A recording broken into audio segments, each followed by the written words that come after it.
I'm going to be reading Luke chapter 9. Jesus sends out the apostles. Jesus called the 12 apostles together and gave them power and authority over all demons and the ability to heal sickness. He sent apostles out to tell about God's kingdom and to heal the sick. He said to them, "Take nothing for your trip, neither a walking stick, bag, bread, money, or extra clothes.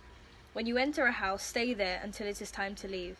If people do not welcome you, shake the dust off your feet as you leave the town, as a warning to them." So the apostles went out and traveled through all towns, preaching the good news and healing people everywhere. Herod the governor heard all about these things that were happening and was confused because some of the people said, "John the Baptist has risen from the dead." Others said, "Elijah has come to us." And still others said, "One of the prophets who lived long ago has risen from the dead." Herod said, "I cut off John's head, so who is this man I hear such things about?" And Herod kept trying to see Jesus. When the apostles returned, they told Jesus everything they had done. Then Jesus took them with him to a town called Bethsaida, where they could be alone. But the people learned where Jesus went and followed him. He welcomed them and talked with them about God's kingdom and healed those who needed to be healed. Late in the afternoon, the 12 apostles came to Jesus and said, "Send the people away. They need to go to their towns and countryside around here and find places to sleep and something to eat, because no one lives in this place." But Jesus said to them, "You give them something to eat." They said, "We only have 5 loaves of bread and 2 fish, unless we go and buy food for all these people." There were about 5,000 men there. Jesus said to his followers, "Tell the people to sit in groups of about 50 people. So the followers did this, and all the people sat down. Then Jesus took the 5 loaves of bread and 2 fish, and looking up to heaven, he thanked God for the food. Then he divided the food and gave it to the followers to give to the people. They all ate and were satisfied.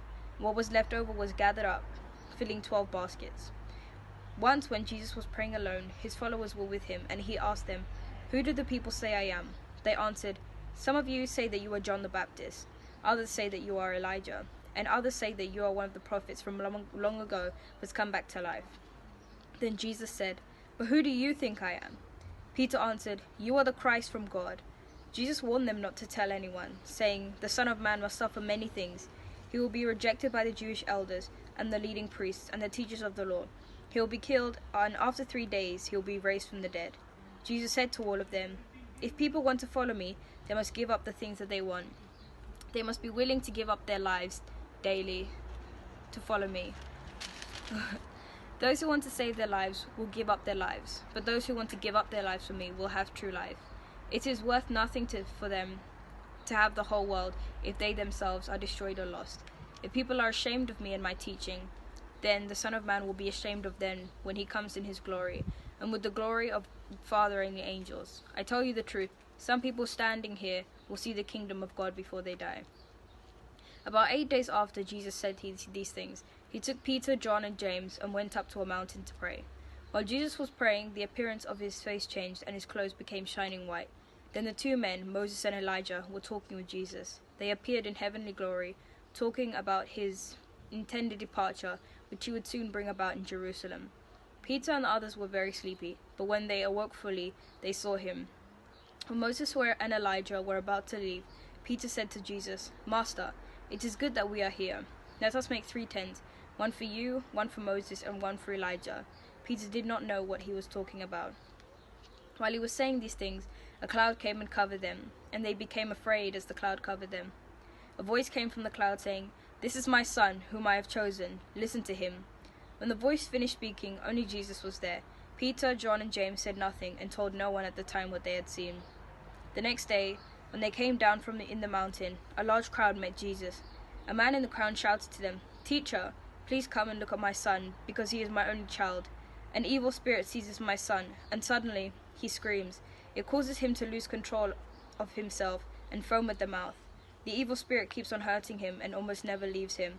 I begged your followers to force the evil spirit out, but they could not do it." Jesus answered, "You people have no faith, and your lives are all wrong.